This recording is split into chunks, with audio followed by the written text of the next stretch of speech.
যে আল্লাহ তোমাদেরকে তার বিধান সহজ করতে চান, কঠিন করতে চান না। বান্দা যেভাবে যে আমল করতে পারে আল্লাহ পাক ওই আমলই তাকে ওইভাবে করার নির্দেশ দিয়েছে। উদাহরণ দিয়েছিলাম, একজন মানুষ রোজা রাখতে পারে না,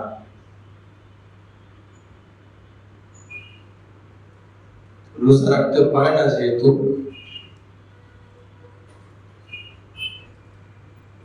রমজান মাস পার হয়ে গেলে ওই রোজাগুলো আদায় করবে, বলে পরেও আদায় করতে পারতেছে না।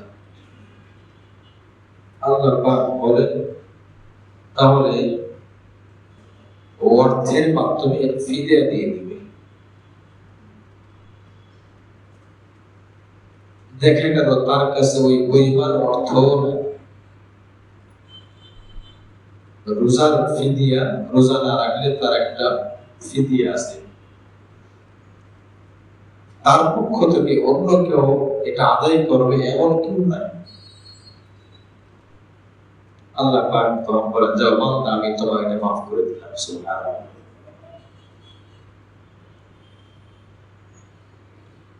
জন্মের পর থেকে নিয়ে 12 বছর 13 বছর পর্যন্ত বালিগ হওয়ার আগে বান্দার উপরে নামাজ ফরজ না। অথচ একটা 12 বছরের ছেলে যা খায় যা করে 20 বছরের ছেলেও তাই করতে পারে, কিন্তু আল্লাহ নামাজ ফরজ করেন নাই বালিগ হওয়ার আগে, রোজা ফরজ করে নাই। আল্লাহ জানেন যে বান্দা পারবে না, আল্লাহ সহজ করছে। এই জন্য বাপ্পাকে বলে দিয়েছেন আল্লাহ পাক, নবী আলাইহিস সালাম যখন 7 বছর বয়স হবে তোমাদের সন্তানদেরকে নামাজের আদেশ দিও, 10 বছর হলে মাঝে মাঝে পিটা রাখবা। এটা বান্দার দায়িত্ব, বাবা মার দায়িত্ব। আল্লাহ পাক তখনও ফরজ করেন, সহজ করেছে। যার কাছে যাকাত পরিমাণ টাকা নাই তার উপরে যাকাত ফরজ না, হজ পরিমাণ টাকা নাই হজ ফরজ না।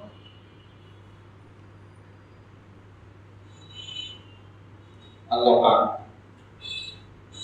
বলছেন তারাই করতে না পারলে বসে পড়ো, তারাই করলে যা সব বসে পড়লো তাই সব। সুবহানাল্লাহ। বসে করতে পারো নাই তো শুয়ে শুয়ে পড়ো। তুমি বান্দা অসুস্থ শুয়ে পড়লে ওই সব হবে, দাঁড়িয়ে পড়লে সুস্থ অবস্থাতেই সব। আমি আল্লাহ সব কমাবো না। বান্দা শুয়েও পড়তে পারে না, তো আল্লাহ পাক বলছেন বান্দা তুমি ইশারা দ্বারা পড়ো। বান্দা ইশারা দ্বারা নামাজ পড়তেছে, মনে মনে ভাবে আমি তো সুস্থ থাকলে সিজদা দিতাম, রুকু দিতাম। আল্লাহ পাক বলেন বান্দা সুস্থ অবস্থায় সিজদা দিলে আর রুকু দিলে তাশাহুদ পড়লে যা যা সওয়াব পাই তা ইশারা দ্বারা আমি আল্লাহ সেই সওয়াব দিয়ে দেব। বান্দা আরো দুর্বল, এখন সে ইশারা দ্বারাও নামাজ পড়তে পারে না, কিন্তু মাঝে মাঝে টের হচ্ছে যে আমি নামাজ ছুটে যাচ্ছে। আল্লাহ পাক ফেরেশতাদেরকে বললেন সুস্থ অবস্থায় যে ইবাদত করছে সে সওয়াব পাইছে, এখন ইবাদত করতে পারে না, আমি তাকে দুর্বল বানাইছি, এত দুর্বল করছি যে সে ইশারাও করতে পারে না। এই বান্দা শুয়ে থাকবে, নামাজের সওয়াব লেখা হবে। হাদিস আছে, দোয়া শুনেছে, ইদা মারিদুল আব্দু আও সাফারা, ইদা মারিদুল আব্দু আও সাফারা, বান্দা যখন অসুস্থ হয়ে যায় কুতিবা লাহু মিসলু মা কানা ইয়ামালু মুকিমান সালিহা, সুস্থ অবস্থায় যে আমল করেছিল যে সওয়াব পাইছে, অসুস্থ অবস্থায় ওই আমল না করে সে সওয়াব পেয়ে যাচ্ছে। তো এই জন্য আমরা বুঝলাম আল্লাহ পাক বিধান সহজ করতে চান, কখনোই কঠিন করে না। কিন্তু এর পরে বান্দা আমল করে না, এরপরে বান্দা কাজ করে না, বড় বড় আশা করে। আমার ভাই, এরপর আল্লাহ পাক বলেন আজকে যে বিধান তোমাদের সমাজের জন্য আমি বলতেছি, ইয়া আইয়ুহাল্লাযীনা আমানু, হে ঈমানদাররা। আল্লাহ পাক ডাকলেন ঈমানদারদেরকে, লা তাকুলু আমওয়ালাকুম বাইনাকুম বিল বাতিল, তোমরা পরস্পর হারাম খাবার, অন্যায় ভাবে কোনো খাবার খেও না, অন্যায় পন্থায় অবলম্বন করো, কোনো খাদ্য গ্রহণ করবা না। চুরি করে, ডাকাতি করে, জুলুম করে, ঠকিয়ে খাওয়া না। আদেশটা কার ভাই? কাদেরকে বলতেছে? ঈমানদারদের। আয়াত খুলে দেখবেন ঈমানদারদেরকে বলতেছে। কোরআনে কোথাও কাফেরদেরকে হালালের কথা বলা হয়। 3 জায়গায় আল্লাহ পাক হালাল খাবারের কথা বলেছেন। এক জায়গায় বলেছেন হে মানুষ, এই মানুষদের উদ্দেশ্য হলো মুসলমান। আরেক জায়গায় বলেছেন হে মুমিনরা, আরেক জায়গায় বলেছেন হে রাসূলরা। 3 ধরনের মানুষ, মুমিন, রাসূল। এরপর আল্লাহ পাক বলেন যে তোমরা হালাল খাদ্য খাও, ভালো খাবার খাও, খারাপ খেও না। আর এই আয়াত আল্লাহ পাক বলেন হে ঈমানদাররা, লা তাকুলু আমওয়ালাকুম বাইনাকুম বিল বাতিল, অন্যায় ভাবে তোমরা কোনো খাবার খেও না, ইল্লা আন তাকুনা তিজারাতান আন তারাদিন মিনকুম,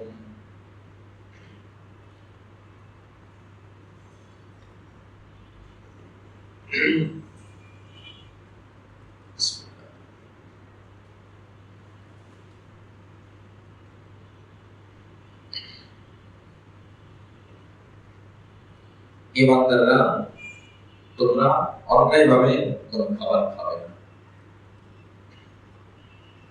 যে ঈমানদার কে আল্লাহ পাক নামাজের কথা বলেছেন, ওই ঈমানদারকে আল্লাহ পাক হালালের কথা বলেছেন। তবে যদি ব্যবসা করো, ইল্লা আন তাকুনা তিজারাতান আন তারাদিন মিনকুম, যদি ব্যবসা করো দুজনের সন্তুষ্টি যেন থাকে, ব্যবসার মধ্যে দুজনের সন্তুষ্টি যেন থাকে। দুজনের সন্তুষ্টি থাকলে ওই ব্যবসা হবে হালাল। বিক্রেতাকেও ঠকাবে না, ক্রেতাকেও ঠকাবে না, এটা হবে হালাল ব্যবসা। বিক্রেতাকে ভুলভাল বুঝিয়ে কম দিয়ে ঠকাবে না, বিক্রেতাকে সেরা টাকা ইচ্ছা করে দিয়ে ঠকাবে না, জাল টাকা জেনে বুঝে দিয়ে ঠকাবে না।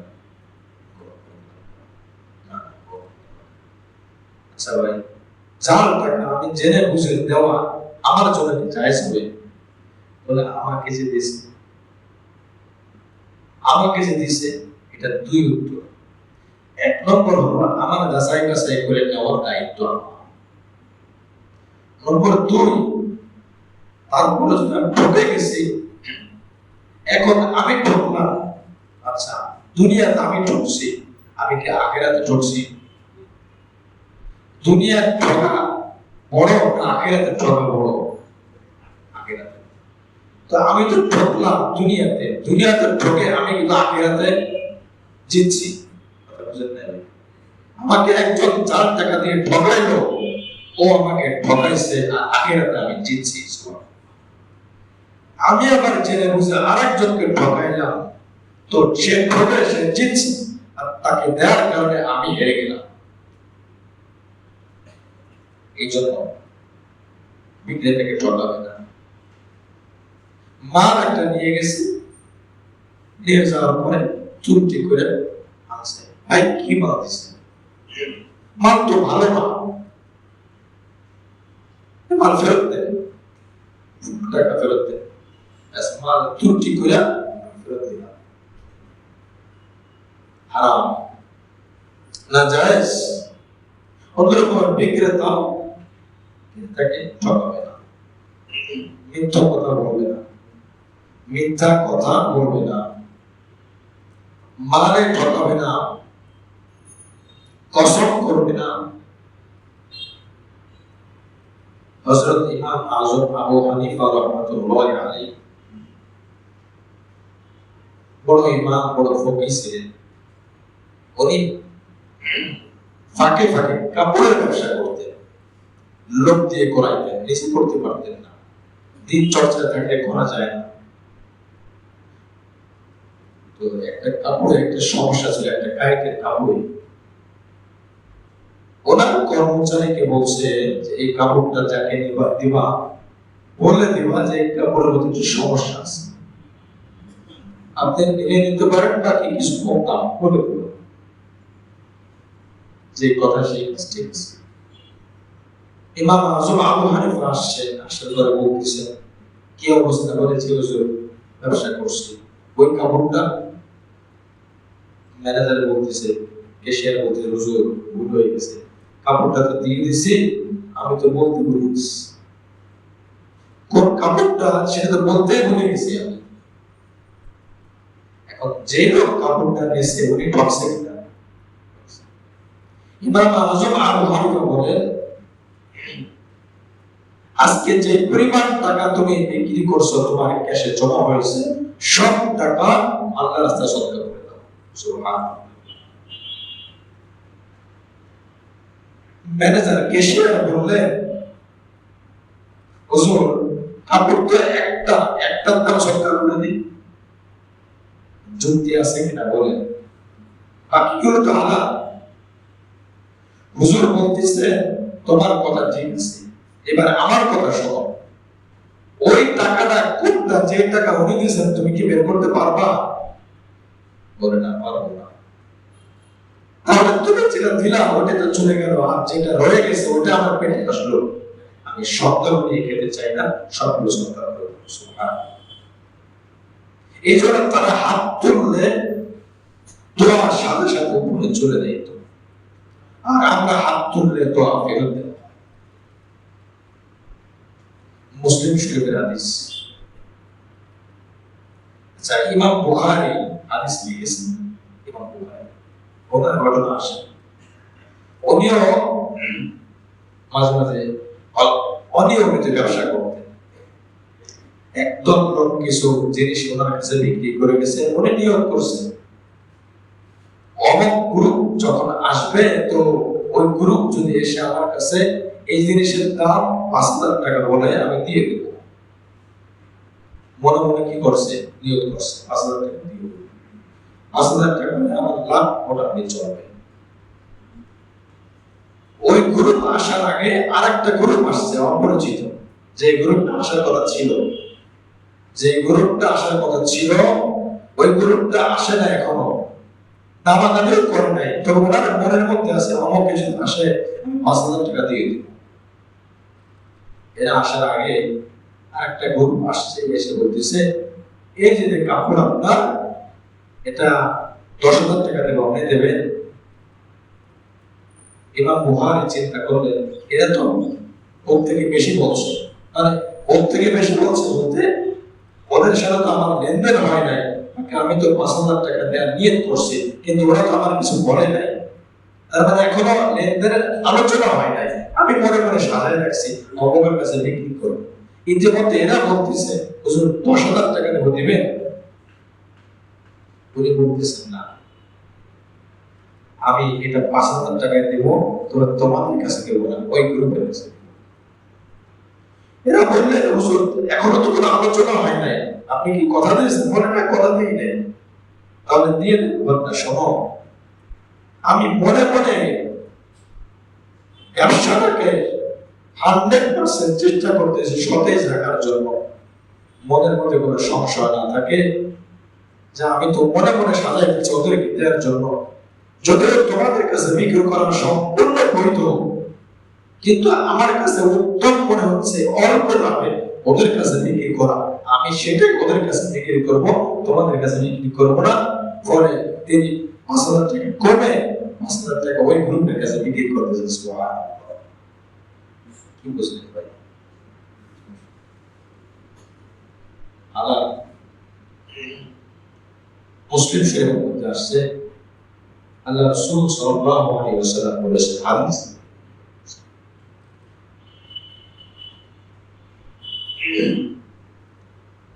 এক লোক আল্লাহর কাছে হাত তুলছে দোয়া করার জন্য, আল্লাহ আমার এই সমস্যা, ওই সমস্যা, আমার এটা বলুন। আল্লাহ পাক একটা ফেরেশতা পাঠাচ্ছেন, কিছু ফেরেশতারা বলতেছে আল্লাহ এত দোয়া করে আপনি দোয়া কবুল করেন না। আল্লাহ পাক আরেকজন ফেরেশতা পাঠায় বলতেছে ওই ফেরেশতাদেরকে বলে দাও এই বান্দার শরীরে কাপড় হারাম থাকায় কিনা আর খাদ্য হারাম থাকার খাদ্য, ওই ব্যক্তির দোয়া আমি কিভাবে কবুল করি। অথচ ওই ব্যক্তি সফরে আছে, হাদিসে আছে সফর থাকাকালীন দোয়া করলে কি হয়, কবুল হয়। এজন্য একটা বিষয় খুব খেয়াল করবো, আমরা যখন সফরে যাবো বেশি বেশি দোয়া করবো, বেশি বেশি। কিন্তু আশ্চর্য বিষয় কি জানেন, যে সফরটা এত বরকতময় যে সফরে গেলে দোয়া করলে দোয়া কবুল হয়, ওই সফরের মধ্যে গুনাহ না হলে সফরটা মানে আনন্দপূর্ণ হয় না। সেটা কিভাবে, আমি বাসে আছি, বাসের গান চালাইতে হবে, তালে তালে আমি সামনে যাব, আমি লঞ্চে আছি, লঞ্চের মধ্যে গান চালাইতে হবে, টিভি দেখতে হবে, আমি ওই চান্সে আছি। আর কিছু যদি নাও হয়, ইয়ারফোন কানে দিয়ে আমি গান শুনতে শুনতে সামনে যাইতেছি, কথা বলে অপরাধ হয় কিনা। যে সফরে নবী বলছেন মুসাফিরের দোয়া আল্লাহ ফেরত দেয় না, বলতেছিলাম মুসাফির দোয়া কবুল হয়। আরেকটা জায়গায় খুব খেয়াল করা, আজকে সম্ভবত হাদিসে পড়লাম, আজকে আরো আগে রাসূল বলেছেন, আচ্ছা আমরা যখন রোগী দেখতে যাই, রোগী আমাদের কাছে দোয়া চায় না, আমরাও বলি যে আমরা তোমাদের জন্য দোয়া করব। হাদিসে কি আছে জানেন, হাদিসে আছে যে ব্যক্তি অসুস্থ যদি দেখতে যাও, তার কাছে তার জন্য দোয়া তো করবাই, ঠিক আছে, তার কাছে তোমরা বারবার দোয়া চাও। সুবহানাল্লাহ, নবী বলছেন তার কাছে দোয়া চাও। কেন? অসুস্থ ব্যক্তি তো আল্লাহ পাকের কাছে কবুল হয়ে যায়। অসুস্থ ব্যক্তি আল্লাহর কাছে এমন একটা নাবালেগ বাচ্চা মায়ের কাছে, বাবার কাছে যাবে, এই বাচ্চাটা যতই অপরাধ করবো, যখন কান্নাকাটি করে বাপ মা দিলের মধ্যে আঘাত লাগে, না দেওয়া পছন্দ, বাপ মা দিল টানা হয় না। অসুস্থ মানুষ যখন কাঁদায় থাকে, ও করতে থাকে, প্রত্যেকবার বলার কারণে বান্দা আল্লাহ পাকের কাছে মর্যাদা বুলন্দ হয়। সুবহানাল্লাহ। অসুস্থ ব্যক্তির গুনাহ সার্বক্ষণিক মাফ হয় যদি সে নামাজি হয়, আমল বলা হয়, যে আমল গুলো শুনতেছে আমল গুলো আল্লাহ করার তো করার যে সব হয়তো সব দিয়ে দেয় বান্দা। শুধু তাই না, আল্লাহ পাক এতটাই নিষ্পাপ বানাইলেন, কেমন যেন সে দুনিয়াতে নিষ্পাপ অবস্থায় দুনিয়াতে আসবে। সুবহানাল্লাহ।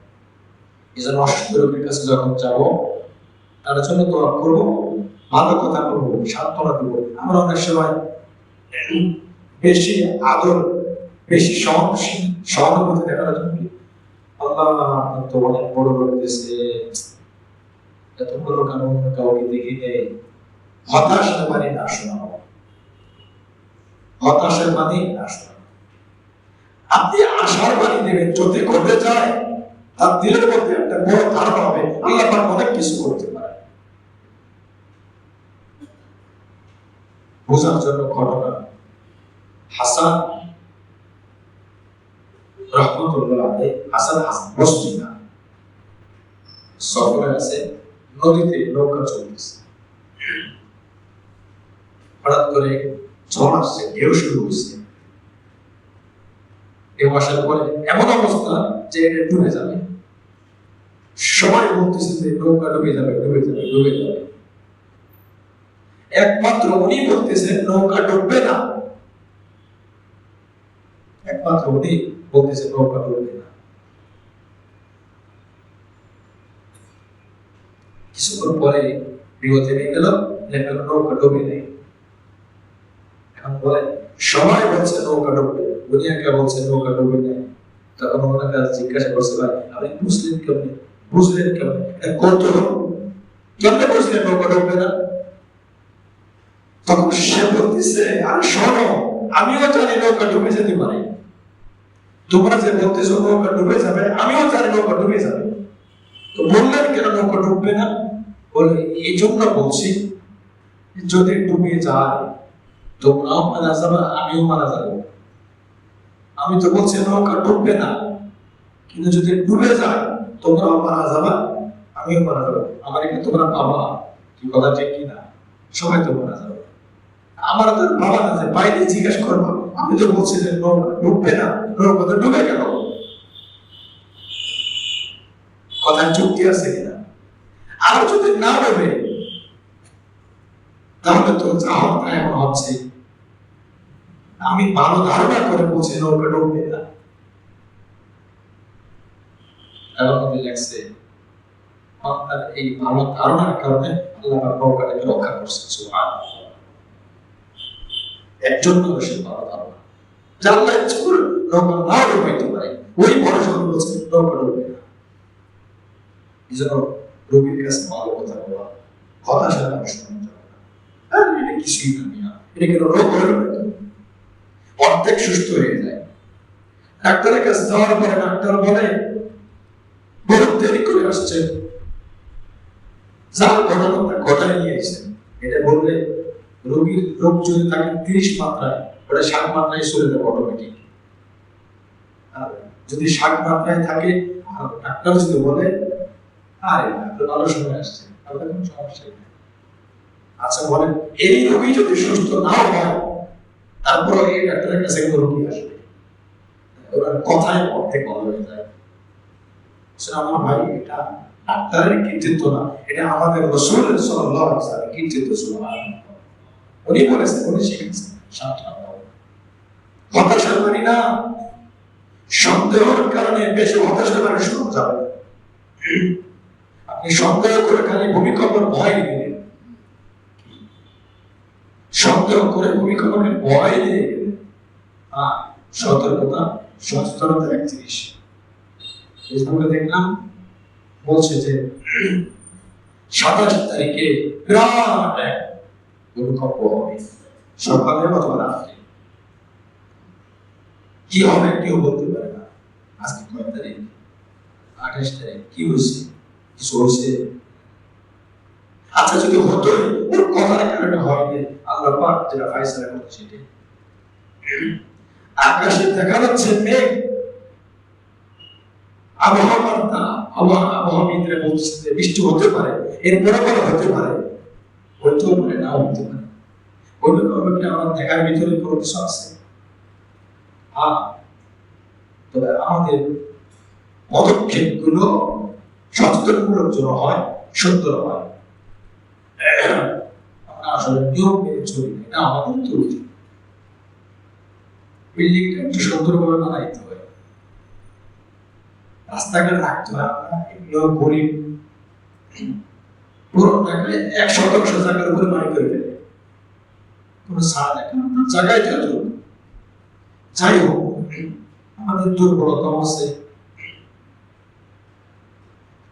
আর্থিক দুর্বলতা আছে, বিভিন্ন রকমের দুর্বলতা থাকে। সবকিছুর পরে যদি বিপদ এসে যায়, আমি বিপদকে ঠেকানোর তো কোনো ক্ষমতা নাই, যা আমার তো হয়ে গেছে। এজন্য আমার ভাই যে কথা বলতেছিলাম, যে আল্লাহ পাক বলতেছেন সন্তুষ্ট চিত্তে হালাল খাও, হালাল খাও, তোমার তো আমি আল্লাহ পাক কবুল করব। সুবহানাল্লাহ। তোমার তো আমি কবুল করব, দোয়া করবেন না। ওয়ালা তাকতুলু আনফুসাকুম, নিজেদেরকে হত্যা করো না। এখানে আল্লাহ পাক বলছেন নিজেদেরকে হত্যা করো না। এর অর্থ কি? এর অর্থ হলো, এখানে উদ্দেশ্য হলো অন্যকে হত্যা করো না, কিন্তু অন্যর কথা না বলে নিজের কথা বলছে। কেন বলা উচিত ছিল অন্যকে হত্যা করো না, এ কথা না বলে আল্লাহ বলছেন নিজেকে হত্যা করো না। এই কথার অর্থ হলো যদি অন্যকে হত্যা করা হয় অন্যায়ভাবে, এই কারণে আমার উপরে ইসলামী বিধান অনুযায়ী আমার উপরে হত্যা আসবে, কেতাল আসবে, যদি নিজেকে হত্যা করলাম। আরেকটা অর্থ হলো দুনিয়াতে যদি বেঁচে যায় আখিরাতে আল্লাহ আমাকে ধরবেন না, এটা অর্থ। আল্লাহ কানা বিকুম রহিমা, আল্লাহ পাক বলেন ইন্নাল্লাহ কানা বিকুম রহিমা, নিশ্চয় আল্লাহ পাক তোমাদের ব্যাপারে অনেক দয়াবান, অনেক দয়ালু। অনেক দয়ালু না হলে টিকে থাকতে পারতাম বলে। আচ্ছা, এটা ভূমিকম্প হয়েছে, হচ্ছে, এখনো আমার আপনার মতো যুবক ভাই মুসলমানরা অপরাধ করতেছে কিনা বলেন, জিনা করতেছে কিনা বলেন, মদ পান করতেছে, জুলুম করতেছে, অপরাধ করে যাচ্ছে। আল্লাহ অনেক দয়ালু। ইন্নাল্লাহ কানা বিকুম রহিমা, বিসমিল্লাহির রহমানির রহিম, অনেক দয়ালু আল্লাহ পাক। এইজন্য আল্লাহ পাক কাছে আমি আজকে জুমায় কথা বলেছি যে তওবা করা শর্ত সাপেক্ষে। মিথ্যা কথা বলতেছি, তওবা করতেছি, এই তওবা কবুল হবে না। মিথ্যা ছেড়ে দাও, তওবা করো, আল্লাহ পাক তওবা কবুল করবে। আচ্ছা বলেন, কোন সাহাবী ঈমান আনার পরে তওবা করার পরে নামাজ ছাড়ছেন, নামাজ ছেড়ে দিয়েছেন, মিথ্যা কথা বলছেন, এই জন্য তওবা কবুল হয়েছে? ভাই, আল্লাহ পাকের কাছে আশা রাখতে হবে, তওবা করতে হবে। আল্লাহ পাকের কাছে আশা রাখা, তওবা করা এবং অপরাধ ছেড়ে দেওয়া। নম্বর 2, 5 ওয়াক্ত নামাজ আদায় করা।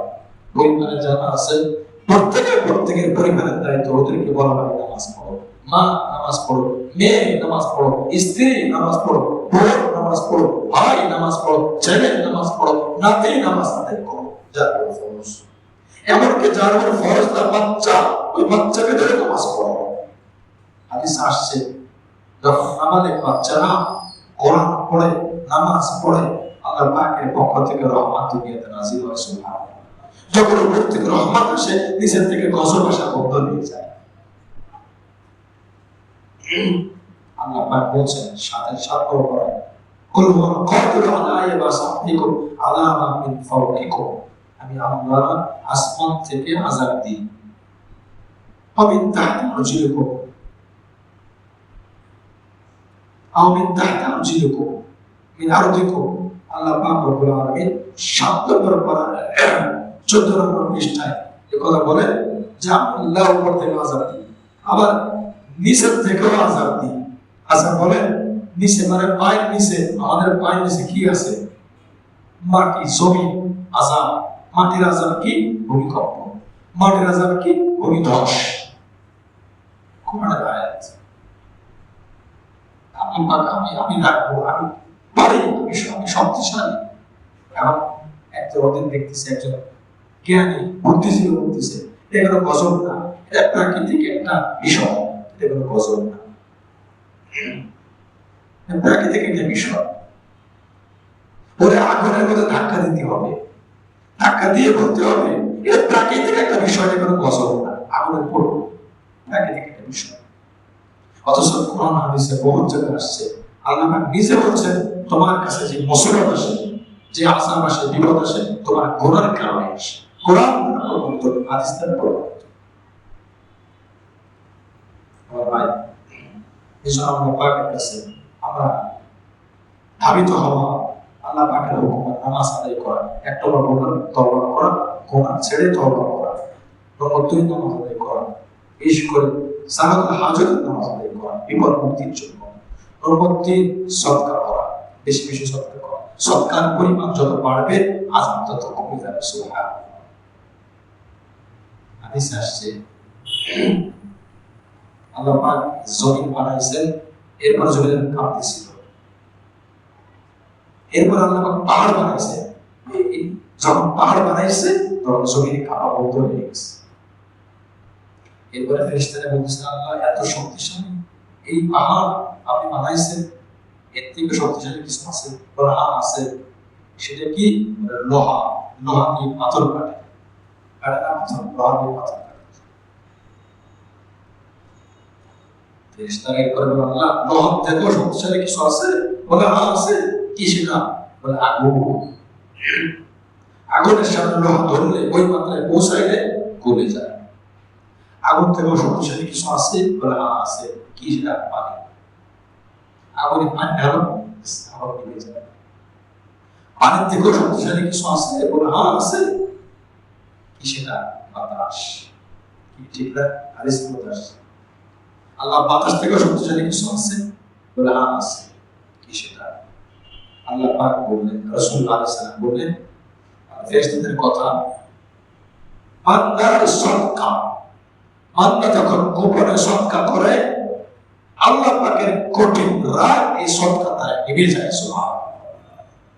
আল্লাহর রাগ যখন কমে যায় এটা, তখন আল্লাহ পাক রহমত নাযিল করা আরম্ভ করে দেয়। সুবহানাল্লাহ। অনাবৃষ্টি যখন সবাই তওবা করলো, গুনাহ ছেড়ে দিল, আল্লাহর রাগ কেটে গেছে, আল্লাহ কাছে বৃষ্টি দিয়েছে। এই রাগটা আমাদের মতো না, প্রতিশোধের রাগ না, বান্দাকে ঠিক করার জন্য রাগ। চোরকে মানুষ মারে, সন্তান অপরাধ করলো বাবা মারে, দুই মারের মধ্যে বেশ কম আছে কিনা? সন্তানের মারে আক্রোশমূলক না, প্রতিশোধমূলক না, সংশোধনমূলক। আল্লাহর রাগ প্রতিশোধমূলক না, আক্রোশমূলক না, সংশোধনমূলক। এই কথা কেন বললাম? ওই বুদ্ধিজীবী এই কথা বলছে যে হুজুর নাজে বলে আল্লাহ রাগ করছে, আল্লাহ রাগ কইরা গজব দিছে, ফালতু কথা। জোরে বলে নজরুল্লাহ। আল্লাহ মানুষের মতো রাগ করতে পারে নাকি? রাগ করা তো মানুষের কাজ। তো মানুষ, আল্লাহ তো মানুষ না, আল্লাহ তো সৃষ্টিকর্তা। আল্লাহ রাগ করবে কেন? ও বোঝে না। একদিন বুঝলে আর একদিন বোঝে না। তখন কি করে জানেন? পাগড়ি বান্দার ফজিলত জানে আর ১৭ টাকা ফরজ এটা জানে না, তখন লুঙ্গিটা খুললে পাগড়ি বাঁধে নামাজ পড়ে। এই সমস্ত যারা বুদ্ধিজীবী আছে, এই বুদ্ধিজীবীদের অবস্থা এরকম। আসলটা বোঝে না, নফলটা বোঝে। গাছের খোলা বোঝে না, আগা বোঝে। আমার ভাই, এই জন্য আল্লাহ পাকের কাছে আমরা দাবিত হব, শুধু ভূমিকম্পের জন্য না, আজীবনের জন্য, আমার কবরের জন্য, আমার পুলসিরাতের জন্য, আমার হাসরের ময়দানের জন্য আল্লাহর সামনে আমার দাঁড়াইতে হবে, হিসাব দিতে হবে। সেখানে উলঙ্গ অবস্থা করবো আমরা, কেউ কারোর থেকে তাকানোর সেই সাহস হবে না, সেই সুযোগ হবে না। এটা তো কিছুই না, উলঙ্গ অবস্থায় থাকবে না। এত ভয়ানক অবস্থা হবে। এখানে তো মাটির মধ্যে গেলে একটু বাঁচার উপায় আছে, বিল্ডিং থেকে বাইরে বাঁচার উপায় আছে, ওখানে কোথায় যাবো? সব জায়গায় আল্লাহ পাকের নিয়ন্ত্রণে থাকবে, আল্লাহ পাকের ইশারা থাকবে। এই জন্য আল্লাহর কাছে মোতাবজ্জহ হওয়া, আল্লাহর কাছে সাহায্য চাওয়া। আল্লাহ যারা আমাদের সাহায্য করে, ভাই আমাদের ঢাকার যে অবস্থা, আল্লাহ যদি সাহায্য না করেন কোনো উপায় নেই।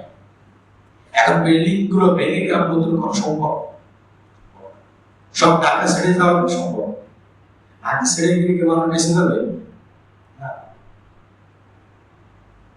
মৃত্যু থেকে কি বাঁচতে পারবে? আল্লাহ পাক তো আযাব দেয় মৃত্যু থেকে বাঁচার জন্য না, আল্লাহ আযাব দেয় আমলকে সংশোধন করার জন্য। কথা বলে ঠিক? আজকে মাগরিবের পরে আমার ছোট ভাই এক জায়গায় ইমামতি করে, বললো যে এক মুসল্লি ভাই, দিনদার মানুষ, বাসা ছেড়ে, বিল্ডিং ছেড়ে দূরে বাসা আছে, দূর থেকে এখন অফিস করে, দিনের বাড়ি বাসা আছে। কি জন্য?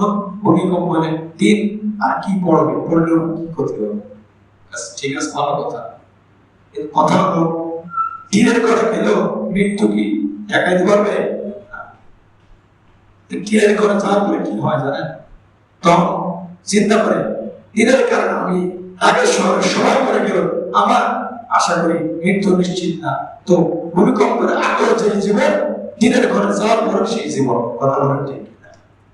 অথচ আমরা কি এই চলতেছে? আল্লাহ পাক বলছে, বান্দা দিনের ঘরে নিচে যে মাটি, ওই মাটিটাও আমি আল্লাহরই মাটি। তাকে শহরের মানুষকে ভূমিকম্প দিয়ে ধ্বংস করতে বললে, তোমার দিনের ঘরের নিচের মাটি ভূমি ধ্বংস করেও তার ধ্বংস করতে পারে। আল্লাহ পারেন কিনা? ঠিক আছে, নিরাপত্তা জরুরি, সব ঠিক আছে, কিন্তু সংশোধনটা তো আরো বেশি জরুরি। সব বাদ দিলাম, আমি বাসে যাবো, বাসটা নিরাপদে পৌঁছাবে কিনা এই গ্যারান্টি তো আমার নাই। ভূমিকম্পে মারা গেল না, বাসে ওঠে না এমন কোনো মানুষ নাই, ট্রেনে ওঠে না, বিমানে ওঠে না, কয়জন মানুষ আছে ওই অ্যাক্সিডেন্টে মারা যায়? প্রতিনিয়ত অ্যাক্সিডেন্ট হচ্ছে, মানুষ মারা যাচ্ছে। আমার ভাই, আমার এই কথাগুলো বলার উদ্দেশ্য একটি আয়াতকে পড়লাম আমরা, উদ্দেশ্য আল্লাহ পাক দয়াবান মেহেরবান। আপনাদের আমার কথা বুঝতে কষ্ট হবে, আর কষ্ট হচ্ছে, আমারও বলতে অসুবিধা হচ্ছে, এই জন্য লক্ষ্য করতেছি না, বাকি এটা আমার দিকে আসে। তওবার মাধ্যমে, ইস্তিগফারের মাধ্যমে আল্লাহমুখী হই আমরা, পরিবারকে আল্লাহমুখী করি, প্রত্যেকের পরিবারকে আল্লাহমুখী করাই দিই। আল্লাহমুখী, আল্লাহকে যদি একবার চিনাই দেওয়া যায়, আল্লাহর ভালোবাসা আর আল্লাহর প্রতি আচ্ছা, আল্লাহ পাক বলছেন তোমার দিলে যে ভালোবাসা দিছি সব থেকে বেশি ভালোবাসা আমি আল্লাহর তোমার দিলে থাকবে। মায়ের ভালোবাসায়, বাবার ভালোবাসায়, সন্তানের ভালোবাসা চোখ দিয়ে পানি বের হয়, কিন্তু আল্লাহর ভালোবাসা আর আল্লাহর ভয় দিলে নাই, তাই চোখ দিয়ে পানি বের হয় না। দোয়া করুন আমি রহমাতিকা রহমান। একদিন কি একটা পানি বের করার চেষ্টা করছে, সবার সামনে হয় না, গোপনে করি, কত জায়গায় গোপন করতে থাকে। রাত্রে ঘুমায় গেছে আমার পাশে, বিবি ঘুমায় গেছে, সন্তান ঘুমায় গেছে, একটু চোখটা বন্ধ করে সবাই ঘুমায় গেছে। আল্লাহ, জীবনে যে অপরাধ করছি এতদিন তো আমি আসার কথা না, আমি তো এই পর্যন্ত আমার হাত থাকার কথা না, তুমি তো আমাকে হাত দিচ্ছ, তুমি তো আমাকে সুযোগ দিচ্ছ। আল্লাহ, এখন আমার দিলটাকেও সংশোধন করে দাও, আমার দিলের মধ্যে তোমার ভালোবাসা অর্পণ করে দাও। আল্লাহর ভালোবাসা যখন দিলের মধ্যে আসে, ওই দিল থেকে কখনো অপরাধ করতে পারে না। আল্লাহর কসম করে বললাম, যার দিলে আল্লাহর ভালোবাসা আসে, মিথ্যা বলে না, জুলুম করে না, অন্যায় করে না, পাপ কাজ করে না, মানুষের ক্ষতি করে না, কথা বলে ঠিক কিনা?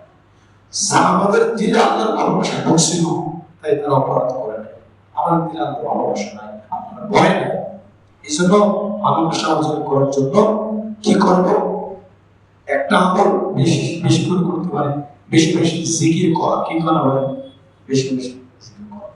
লা ইলাহা ইল্লাল্লাহ, চোখ বন্ধ করে লা ইলাহা ইল্লাল্লাহ, লা ইলাহা ইল্লাল্লাহ দিলে বলে পাঠায়। আপনি আজকে 100 বার করেন, কিছু হয় নাই, আগের কালকে 100 বার করেন, আজকের থেকে কিছু হবে, কালকে পরিবর্তন হবে। এমন বহুত সপ্তাহ চলে যায়, একবার আল্লাহকে ডাকা হয় না, নামাজে ডাকি, ওটা তো প্যাকেজ পুরো করবো।